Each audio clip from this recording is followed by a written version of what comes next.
Welcome to Ride or Rot, or welcome back. Today we're going to be answering the question of how do you get your best deal when you're going to purchase your next motorcycle. As a former Harley Davidson sales manager, I have done a ton of deals with a ton of people to get them on the right bike the first time. So yeah, without further ado, let's dig into it.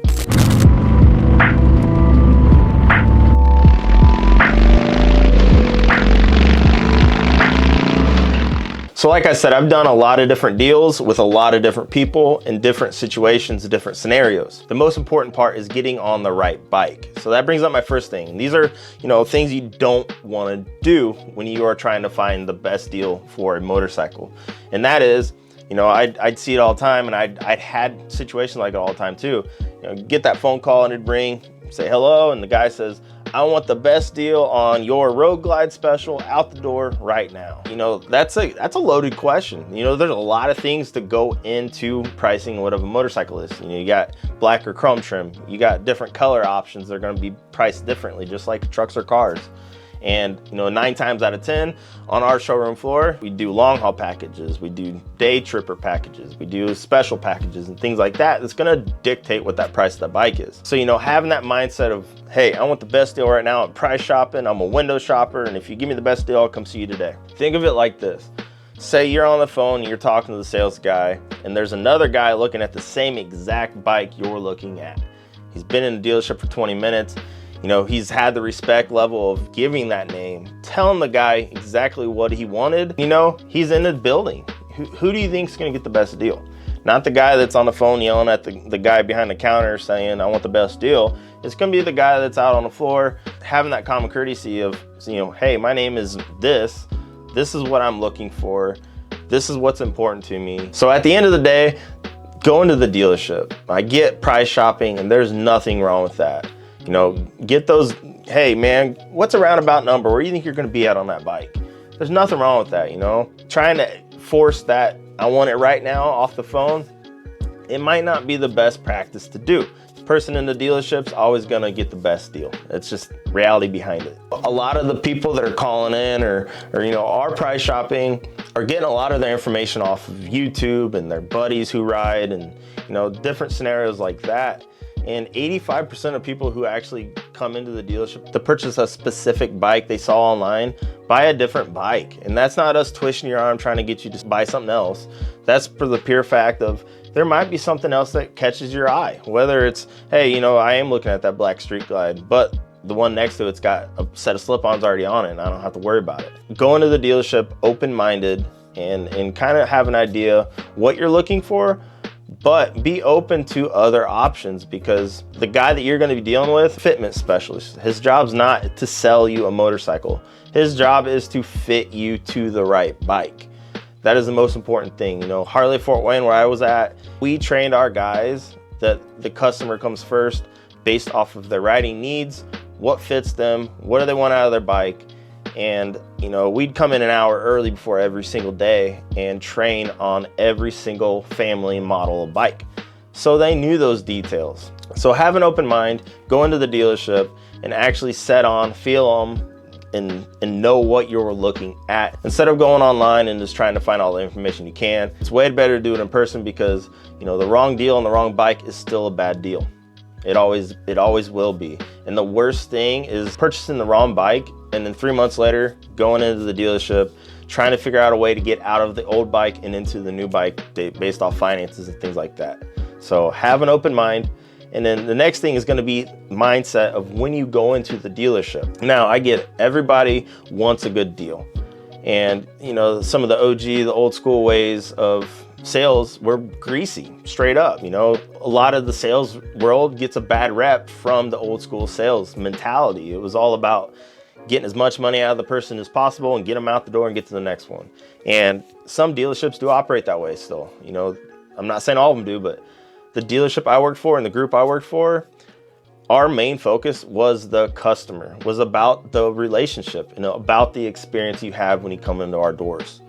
When you go into a dealership, you should have fun. It shouldn't be I'm gonna win over this guy. We're gonna butt heads. I'm gonna get the best deal and I'm gonna screw them. That's not how it should be. And if you are going into a dealership and you're dealing with somebody and you feel that, leave and go somewhere else, because you should be their number one thing on their mind, and the experience and getting you on the right bike. If you walk into a building and you have that mentality of you got to be defensive, I promise you things are going to be a lot easier and a lot better for you if you just have an open mind and realize that the guy that's talking to you is just doing his job. He's trying to get you on the right bike the first time. So go in with an open mind, nice clear attitude, and have fun with it. Now let's talk about price shopping. And 100% as a consumer, I'd want the best deal too. And you know what? You might get a better deal in another dealership. You never know. What you need to understand is how dealerships can structure the deals. So say you have a trade-in. You're looking at a bike that's $20,000. The other dealership has the same exact bike. I'm talking same trim package and everything, $20,000. They dropped it $3,000 for you, but they're giving you less on trade. When you're looking at the deal that we're giving you, it's actually a little bit more. It's all about how the deal is structured. You need to make sure that the numbers you're looking at, if you are comparing to another dealership to try to find the best deal, is legit. Because I've had situations, specifically sitting at the table, a gentleman was looking at a black on black Street Glide special we had on our floor. Had their numbers in front of us. He's going through it and he's on his phone texting another guy from another dealership. Okay, that's fine. Do your thing, man. He tells me, hey, they're blah, blah, less money. I said, okay. I said, well, is the bike the same bike? He says, yeah, it's a black Street Glide special. Okay.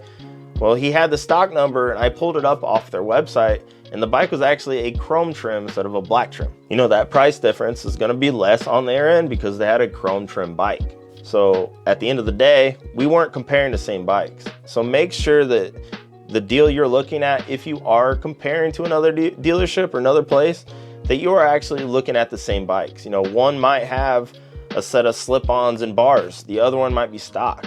There's going to be cost in the other bike that has those parts added onto it that's going to reflect different on the bike that the other dealership might have. So always make sure that you are actually comparing the same thing. So let's talk about trade-ins. So trade-in, and I get it, everyone's going to say, the dealership's just going to rip you off. They're going to lowball you.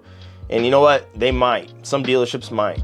But you have to understand there should be a process of how the dealership handles your trades. So the dealership I worked at, we would go out, obviously look at the bike, we'd put it into a system.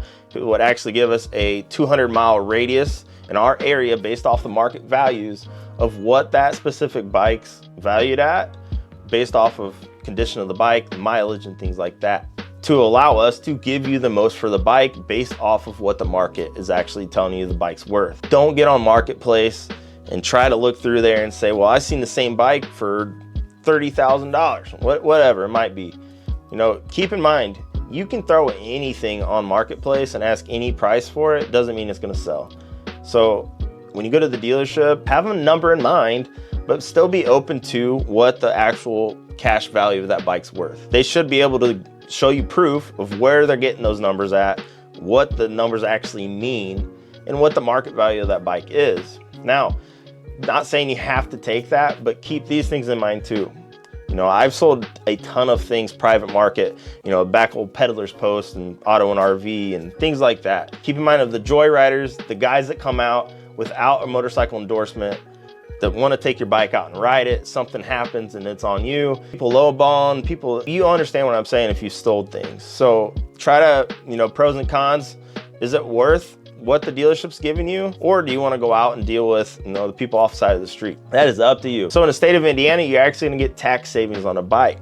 So instead of selling it on the side of the street and not getting that savings, you'll get it if you actually trade it in at the dealership. So you're not paying taxes on the full amount of the loan. You're going to pay it on the difference with the trade. So there's a few things to keep in mind when you are going to trade your bike in. One big thing, and I know this isn't a huge thing, but imagine having a dresser that you decide you want to sell and you're going to put it on Facebook Marketplace. You don't clean anything off of it. You still got your hairbrush sitting there with a bunch of hair in it. You got an old dirty sock hanging out of the drawer. You take the picture and you put it online to try to sell it. You're probably not going to have the best outcome. So same thing, get your bike cleaned up, make that thing tip top, clean it up, show that you have pride in it and show that you've taken care of that bike. You're going to get more money out of your bike if you can prove those things. I'm talking service histories to make sure that bike's actually tip top. Don't go to the dealership and say, hey, my buddy just went through this thing 2 weeks ago, completely redone the wiring, did this, that, and this, and then the technician goes out and checks the bike out and rides it, comes back and says neck bearings are bad, rear brakes are shot, this, that, and this. So make sure you're straight and truthful about what that bike is about, because the dealership should be doing that in return for you. So say you got two guys come into the dealership and they both have the same exact bike, same exact mileage, same exact add-ons. One of the guys had his bike serviced every single time at the dealership. All of his services are up to date. Everything's documented. Then you got the other guy who's never done any of those services. Maybe his buddy did it in his backyard, but there's no proof of service history on that bike. So when you go to sell both of those bikes, which bike are you as a consumer gonna wanna buy? You're gonna wanna buy the bike that actually has, you know, the backing showing that that bike is tip top, that it has been taken care of, and that it's ready to ride. So keep those things in mind when you are going to trade your bike in, or if you plan on trying to sell your bike. If you do plan on selling your bike personal, okay, this has nothing to do with trying to get the best deal, but I want to help you out.